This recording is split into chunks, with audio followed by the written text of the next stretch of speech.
અને સુરત શહેરમાં બેફામ દોડતા ડમ્પર ચાલકો બેકાબુ બન્યા છે। વધુ એક વખત મહાનગરપાલિકાનું ડમ્પર યુવતી માટે જીવલેણ બન્યું। શહેરના પાલ વિસ્તારમાં ડમ્પરની અડફેટે શ્રેયા નામની યુવતીનું મૃત્યુ થતા લોકોમાં ભારે રોષ જોવા મળ્યો।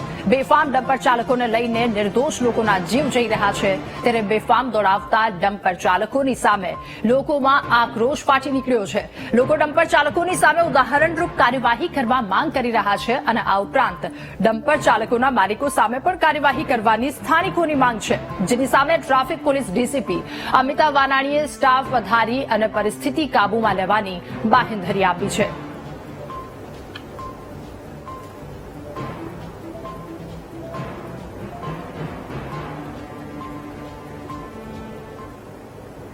આપણે જોઈએ તો જે સરકારી મહાનગરપાલિકાના કચરાના ડમ્પરો હોય કે પ્રાઇવેટ રેતી ખનનના ડમ્પરો હોય, એ ડમ્પરો બેફામ છે। જેમ બીઆરટીએસ અને એસટી બસ બેફામ હતી, એ જ રીતના આજે પણ આ ટ્રકો બેફામ છે। પોલીસ ટ્રાફિક શું કરે છે?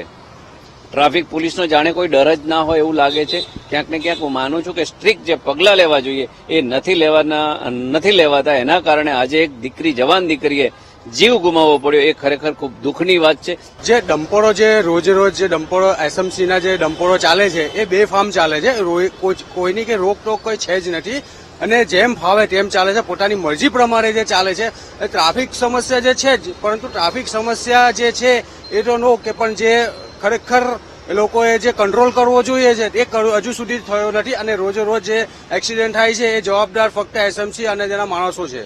ડમ્પર ચાલકોને જે સ્પીડ લિમિટ આપવામાં આવી છે, સ્પીડ લિમિટ ડમ્પર ચાલકો ચલાવતા નથી સ્પીડ લિમિટની અંદર। આ ઉપરાંત ડમ્પરોની અંદર જે બ્રેક હોય તે બ્રેક પણ સર્વિસ કરેલી નથી હોતી, તેના કારણે યોગ્ય સમયે બ્રેક ન લાગવાના કારણે એક્સિડન્ટો થતા હોય છે।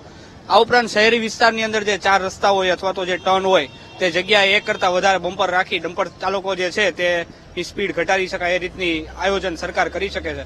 આ ઉપરાંત પોલીસ વિભાગ દ્વારા પણ એક ઘણી જગ્યાએ ડમ્પરને નો એન્ટ્રી માટે કહેવામાં આવેલું છે, તે નો એન્ટ્રીનું પાલન પણ ઘણી વખત ડમ્પર ચાલકો નથી કરતા। આ બાબતે કડક કાર્યવાહી થવી જોઈએ। સુરત શહેર ટ્રાફિક શાખા દ્વારા કુલ 15 થી વધારે ટીમો છે રિજિયન વાઇઝ એવા પોઈન્ટો પર તૈનાત કરવામાં આવે છે રોજે રોજ કે જ્યાંથી બારદારી વાહનોની એન્ટ્રી થાય છે અને એના પ્રતિબંધિત સમય સિવાયના સમય દરમિયાન ડમ્પરો જે પ્રવેશે છે એના કરતા જે પ્રતિબંધિત સમય દરમિયાન જે ડમ્પરો સિટીમાં પ્રવેશે છે એમના વિરુદ્ધ એમને ડિટેન કરી અને કાયદેસરની કાર્યવાહી પણ કરવામાં આવે છે અને હજુ પણ વધારે એમાં પોલીસ કર્મચારી અને અધિકારીઓની સંખ્યા વધારી કોઈપણ ડમ્પરે જાહેરનામાના જે સમય છે એ સમય દરમિયાન સિટીમાં પ્રવેશે નહીં તેવું ચોક્કસપણે સુનિશ્ચિત કરવામાં આવશે।